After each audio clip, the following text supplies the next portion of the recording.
मेरे बहादुर जवानों साथियों, आज विजयादशमी के पावन पर्व पर यहां पर शस्त्र पूजा का आयोजन हुआ है।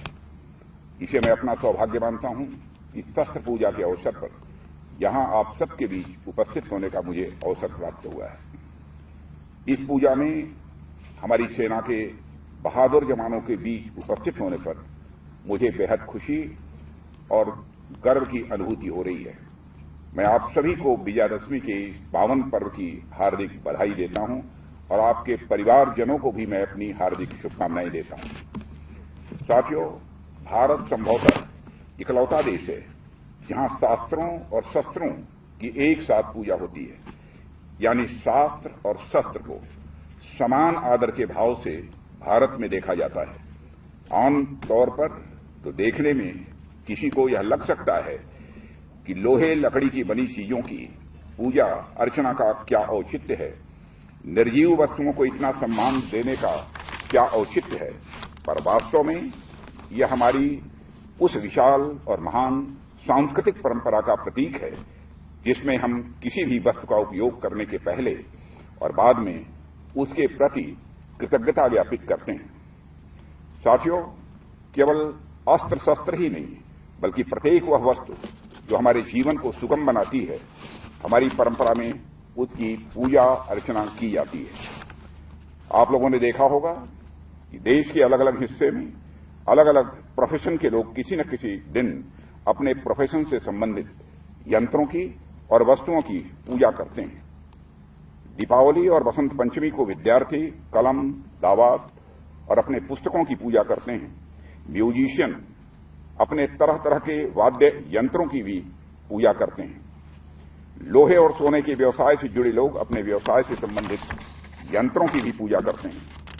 साथियों, हम में से अधिकांश लोग किसान परिवार से ताल्लुक रखते हैं। हमारे यहां हंसिया, दांती, फावड़े, कुदाल और अब ट्रैक्टर आदि यंत्रों और मशीनों की पूजा होती है। आप में से जो लोग महाराष्ट्र गए होंगे उन्होंने देखा होगा कि सितंबर माह में वहां के किसान पोला नामक उत्सव मनाते हैं, जो उनके बैलों के सम्मान में उनकी पूजा करते हैं और उनके प्रति आभार व्यक्त करते हैं। कहने का अर्थ यह है कि शस्त्र पूजा कुछ इक्विपमेंट की पूजा भर ही नहीं है, बल्कि सृष्टि के उस एक एक कण के प्रति कृतज्ञता का प्रतीक है जिनसे हम कुछ भी लाभ लेते हैं। किसी विशेष दिन शस्त्रों की पूजा अर्चना करना उनके प्रति यह आभार प्रकट करना माना जाता है। आप लोग इस महान परंपरा का निरंतर निर्वाह करते चले आ रहे हैं, ये बेहद खुशी की बात है और इसके लिए भी मैं आप सभी को अपनी तरफ से हार्दिक बधाई देता हूं। साथियों, हम सब जानते हैं कि आज का पर्व बुराई और अच्छाई विजय का प्रतीक है। आज ही के दिन भगवान राम ने रावण का वध किया था। भगवान राम ने बुराई के प्रतीक रावण पर जब विजय हासिल की थी तो वह विजय राम ने सिर्फ अपने लिए हासिल नहीं की थी, राम ने वह लड़ाई पूरी मानवता के लिए लड़ी थी।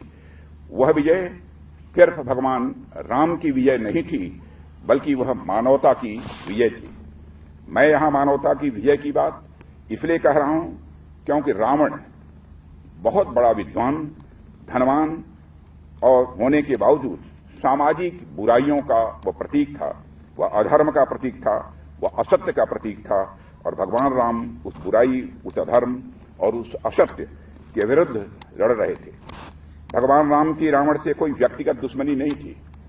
भगवान राम ने किसी घृणा में आकर रावण से युद्ध नहीं किया, बल्कि उन्होंने रावण से युद्ध इसलिए किया क्योंकि रावण मानवीय मूल्यों के सर्वथा विरुद्ध था। भगवान राम की वही प्रेरणा मैं हमारे सैनिकों के भीतर देखता हूं। हमने आज तक किसी भी देश पर आक्रमण नहीं किया है क्योंकि हमारे मन में किसी भी देश के लिए कभी भी कोई बैर का भाव नहीं रहा है। हमने तो किसी भी देश के साथ केवल तब युद्ध किया है जब उसने हमारी अखंडता और संप्रभुता का अपमान किया है, जब उसने धर्म, सत्य और मानवीय मूल्यों के खिलाफ जंग छेड़ी है। हमने किसी भी देश के विरुद्ध नफरत या घृणा से प्रेरित होकर कभी युद्ध नहीं किया है। ये हम भारतवासियों के संस्कार हैं साथियों, जो हमें विरासत में मिले हैं। हम इस अनमोल विरासत को आगे भी बरकरार रखेंगे, यह संकल्प भी विजयादशमी के पावन पर्व पर हम सबको लेने की आवश्यकता है। पर कहीं अगर हमें हमारे हितों पर आंच दिखी तो मैं यहाँ यह भी स्पष्ट कर देना चाहता हूँ कि हम कोई भी बड़ा कदम उठाने से पीछे नहीं हटेंगे। साथियों, मैं इस बात का देशवासियों को विश्वास दिलाता हूँ। साथियों, किसी भी वस्तु की पूजा करने का यह स्पष्ट संकेत होता है कि जरूरत पड़ने पर उसका पूरी ताकत के साथ प्रयोग किया जाएगा। यह आयोजन आप लोगों की सतर्कता और नेशनल सिक्योरिटी के प्रति जवाबदेही को यह सूचित करता है। वैसे तो हम देख रहे हैं कि हमारी सीमाओं पर सेनाओं की मुस्तैदी के चलते कहीं किसी प्रकार की कोई घटना की संभावना दिखाई नहीं देती है। बावजूद इसके वर्तमान में जैसी परिस्थितियां चल रही हैं, पड़ोसियों की किसी हरकत की संभावना से किसी भी सूरत में इनकार भी नहीं किया जा सकता है।